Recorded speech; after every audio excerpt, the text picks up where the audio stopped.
কিছু মানুষ হয়তো সারা জীবন আমাদের সাথে থাকে না, অল্প কিছুদিনই আমাদের সাথে থাকতে পারে। সেই সময় তারা শিখিয়ে যায় আমাদের জীবনের আসল মানে। আজকের গল্পটা কিছুটা এমনই। গল্প শুরু করার আগে তোমাদেরকে একটা কথা বলতে চাই। আমরা যেহেতু নতুন শুরু করেছি, তাই তোমরা আমাদের চ্যানেলটা সাবস্ক্রাইব করে একটা কমেন্ট করে দিও, তাহলে আমাদের ভিডিও বানানোর উৎসাহ আরো অনেক গুণ বেড়ে যায়। তো চলো সরাসরি গল্পে চলে যাওয়া যাক। আজকে যে গল্পটা এক্সপ্লেন করব, গল্পটার নাম হলো এ মিলেনিয়ার্স ফার্স্ট লাভ। মুভিটি 2006 সালে মুক্তি পেয়েছে। এটি একটি রোম্যান্স ড্রামা জনরার মুভি। এই গল্পের প্রধান চরিত্র কিউই। সে খুব ধনী ছেলে, সারাদিন ঘুরে বেড়ানো, ক্লাবে যাওয়া আর লোক দেখানোই তার কাজ। অন্যদিকে আমরা 17 বছরের মেয়ে চইকে দেখতে পাই, যে একটি দোকানে গেছে। দোকানের মালকিন তাকে দেখেই খারাপ কথা বলতে শুরু করে। মহিলাটি ভাবে চই তার ছেলের দ্বারা গর্ভবতী হয়ে গিয়েছে এবং তার কাছে টাকা চাইতে এসেছে। মহিলা বলে তার কাছে দেওয়ার মতো কোনো টাকা নেই, তাই সে যেন সেখান থেকে চলে যায়। আমরা দেখি চইয়ের চোখে জল এবং সে চুপচাপ সেখান থেকে চলে যায়। চই একটি হোটেলে গিয়ে আশ্রয় নেয়। এই হোটেলটি কিউয়ের। কিউ সেখানে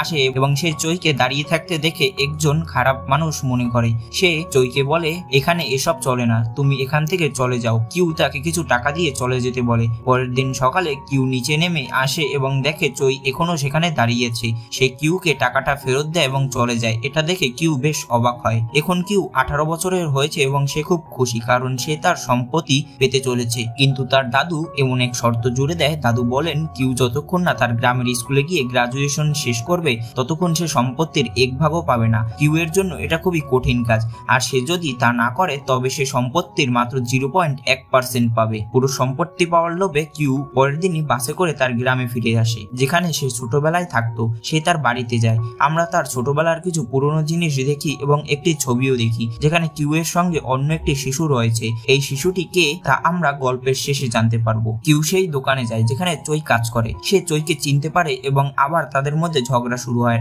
রাত হলে কিউ মশার শব্দে ঘুমাতে পারে না। যখন সে ঘুমানোর চেষ্টা করে তখন ব্যাঙ তার মুখে লাফিয়ে পড়ে। পুরো রাত সে খুব বিরক্ত হয়। কোনো মতে পরের দিন সকালে তৈরি হয়ে সে স্কুলে যায়, যেখানে সে ঠিক করে স্কুলে মারামারি করবে যাতে তাকে স্কুল থেকে বের করে দেওয়া হয়। সে স্কুলে যায় এবং প্রিন্সিপাল ও অন্য শিক্ষকদের সঙ্গে দেখা করে। সেখানে সে জানতে পারে যে চই ওই একই ক্লাসে পড়ে। কিউ ক্লাসের সবচেয়ে শক্তিশালী একটি ছেলেকে বাইরে ডেকে নিয়ে আসে এবং তাকে খুব মারধর করে। তাকে মারার পর কিউ খুব খুশি হয়, কারণ সে মনে করে এখন তার বিরুদ্ধে অভিযোগ আসবে এবং তাকে স্কুল থেকে বের করে দেওয়া হবে। কিন্তু যাকে সে মেরেছিল তার পরিবারের লোকজন কিউকে বাড়িতে ডেকে নিয়ে উল্টো খেতে দেয়, কারণ তারা খুব খুশি হয়েছিল। রাতে বাড়ি ফেরার সময় কিউ অন্ধকারকে খুব ভয় পায়। তখনই চই সেখানে চলে আসে। আবার তাদের মধ্যে ঝগড়া শুরু হয়। চই জানায় যে সে অসুস্থ এবং সেখান থেকে পালিয়ে যায়। স্কুলে একটি নাটক হতে চলেছে। চই সবাইকে অংশগ্রহণ করতে বলে। কিউ তাতে রাজি হয় না। সে প্রিন্সিপালের কাছে গিয়ে বলে আমার গ্রাজুয়েশনটা করিয়ে দিন, আমি অনেক টাকা দেব। কিন্তু প্রিন্সিপাল তার দাদুর বন্ধু হয়, তিনি রাজি হন না। একদিন কিউ স্কুল বন্ধ হওয়ার পর দুটি ছোট মেয়েকে রাস্তা দিয়ে যেতে দেখে। তাদের পিছু নিতে নিতে সে একটি অনাথ আশ্রমে পৌঁছে যায়, যেখানে একটি মাকে তার মেয়ের সঙ্গে দেখে কিউ এর নিজের মায়ের কথা মনে পড়ে যায়। সেখানে সে জানতে পারে যে এই অনাথ আশ্রমটি আসলে কিউদেরই পুরনো বাড়ি ছিল। তার বাবা মা একটি গাড়ি দুর্ঘটনায় মারা যাওয়ার পর সে শহরে চলে গিয়েছিল তার দাদুর কাছে। এসব ভেবে কিউ এর মাথা খারাপ হয়ে যায় এবং সে অজ্ঞান হয়ে পড়ে। তখনই চই সেখানে আসে এবং কিউকে অসুস্থ দেখে খুব চিন্তিত হয়। কিউ সেখানেই জ্ঞান হারায় এবং চই তার খুব যত্ন নেয়। স্কুলের নাটকে কিউকে একটি মেইডের ভূমিকায় রাখা হয়। কিউ এতে রেগে যায়। সে বলে সে এই নাটক করবে না। এটা শুনে চই রেগে যায় এবং তার বুকে ব্যথা শুরু হয়। সে অজ্ঞান হয়ে পড়ে। কিউ তাকে সঙ্গে সঙ্গে হাসপাতালে নিয়ে যায়। চইয়ের এই অবস্থা দেখে ডাক্তাররা তাকে হাসপাতালে ভর্তি হতে বলেন, কিন্তু সে রাজি হয় না এবং বলে প্রথম তুষারপাত না হওয়া পর্যন্ত সে বাঁচতে চায়। এরপর সবাই ক্লাসে চইয়ের সঙ্গে দেখা করতে আসে, কিন্তু তাদের কাউকে দেখা করতে দেওয়া হয় না। তাই তারা নাটকের জন্য পোশাক কিনতে বাজারে চলে যায়। কিউ সবার বিল পরিশোধ করে দেয়। এটা দেখে সবাই খুশি হয়। কিউ মনে মনে ভাবে কি অদ্ভুত মানুষ, সামান্য কিছু টাকার জন্য তার এত খুশি হয়েছে। কিউ একজন খুব ধনী ছেলে, তাই সে বোঝে না যে যারা ধনী নয় তাদের কাছে এই টাকার মূল্য কতটা। কিউ চইয়ের জন্য একটি পোশাক কিনে এবং পরের দিন তাকে দেয়। সে চইকে বলে যে সে যেন পার্ট টাইম কাজ ছেড়ে দেয়, কিন্তু চই রাজি হয় না।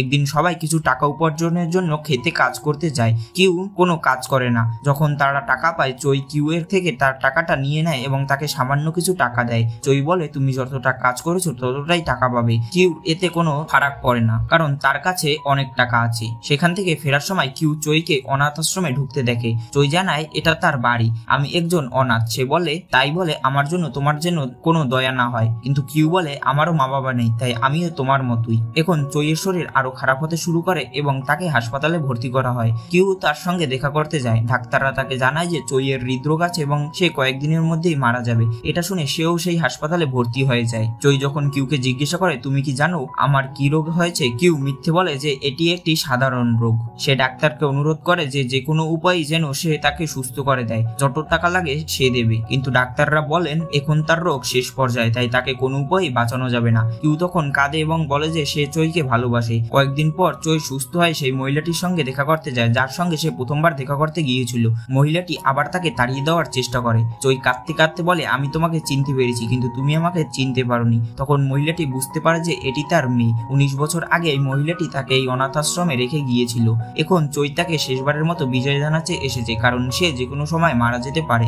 এটা জেনে তার মা খুবই দুঃখ পায় এবং কাঁদতে থাকে। চই বাড়ি ফিরে আসে। রাস্তায় কিউ এর সঙ্গে তার দেখা হয়। কিউ আবার কাজ করতে যেতে তাকে বারণ করে। চই বলে যে কোনো সময় তার অনাথ আশ্রমটি খালি করে দেওয়া হতে পারে, তাই সে টাকা উপার্জন করতে চায় যাতে এটি অন্যদের জন্য রক্ষা করতে পারে। তখন কিউ সোজা তার উকিলের কাছে যায়। এই অনাথ আশ্রমটি আসলে কিউ এর দাদার ছিল। কিউ এখন তার উকিলকে বলে যে তার গ্রাজুয়েশন শেষ করার জন্য আর 5 মাস বাকি। উকিল তাকে বলে তুমি তোমার 0.1% সম্পত্তি নিয়ে এই অনাথ আশ্রমটি কিনে নাও। অন্যদিকে চই তার দাদুকে জানায় যে সে কিউকে কতটা ভালোবাসে এবং তার সঙ্গে থাকতে চায়। কিউ তখন বাড়িতে এসে দেখে যে চই তার সঙ্গে থাকতে এসেছে। কিউ চইয়ের সাথে সেখানে খুব খারাপ ব্যবহার করে এবং তাকে চলে যেতে বলে। তারপর সে নিজেই সেখান থেকে দৌড়ে চলে যায় এবং নদীর পাশে বসে সে খুব কান্না করতে শুরু করে। পরের দিন কিউ ক্লাসে যায়। সেখানে নাটকের প্রস্তুতি চলছিল। সে দেখে দুজন একটি নাটক অনুশীলন করছে, যেখানে ছেলেটি মেয়েটিকে বলে যে 10 বছর পর তারা আবার দেখা করবে। কিউ এই সিনটি দেখে তার পুরনো কিছু কথা মনে পড়ে। কিউ সেখানে জিজ্ঞাসা করে যে এই নাটকটি কে লিখেছে। মেয়েরা জানায় যে এটি চই লিখেছে। কিউ চইকে খুঁজতে যায়।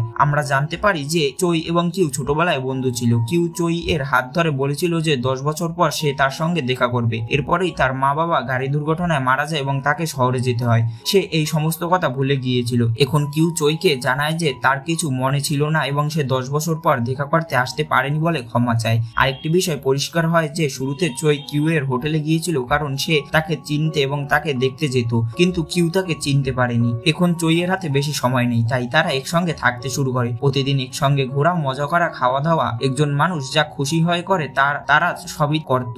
তখন তারা সেই ছবিটি দেখে যা আমরা শুরুতে দেখেছিলাম। সেখানে কিউ এর সঙ্গে একটি শিশু ছিল। এই শিশুটি চই। কিউ চইকে জিজ্ঞাসা করে তুমি যখন হোটেলে গিয়েছিলে তখন আমাকে এসব কিছু বলনি কেন? চই কোনো উত্তর দেয় না। এখন সে আর মরতে চায় না। সে কিউ এর সঙ্গে থেকে নিজের জীবনটা উপভোগ করতে চায়। এখন তার মারা যেতে ভয় লাগে। চইয়ের ব্যথা বাড়তে থাকে এবং ওষুধও কাজ করে না। চইয়ের জন্মদিনে কিউ তাকে অনেকগুলো চিঠি দেয়, যার প্রত্যেকটিকে একটি করে চিঠি লেখা ছিল এবং তাকে রোজ একটি করে পড়তে বলে। কিন্তু চই সবগুলো চিঠি একদিনেই পড়ে ফেলে, কারণ সে ভয় পায় সে যদি পরের দিন আর না বাঁচে তবে সে চিঠিগুলো পড়তে পারবে না। সেই চিঠিগুলোতে কিউ তার সব মনের কথা লিখেছিল।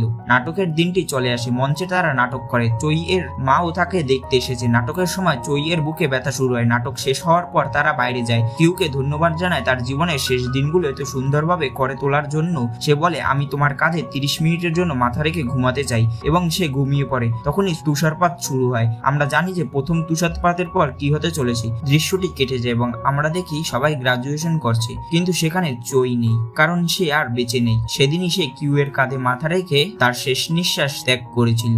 এখন কিউ এর কাছে তার উকিল তার সম্পত্তি দিয়ে দেয়। কিউ এখন অনেক বেশি ম্যাচিউর হয়ে গিয়েছিল। এই টাকা এখন আর তার কোনো কাজে আসবে না, কারণ তার জীবন সম্পূর্ণ বদলে গেছে। সে চইকে ভালোবাসতো এবং এখন চই তার থেকে দূরে চলে গেছে, তাই এই টাকা তার কাছে কোনো মূল্য রাখে না। আর এই শেষ সিনের মধ্যে দিয়ে এই গল্পটি শেষ হয়ে যায়। তো বন্ধুরা, গল্পটি তোমাদের যদি একটুকু ভালো লেগে থাকে তাহলে একটি লাইক এবং একটি কমেন্ট করে দিও। ধন্যবাদ সবাইকে।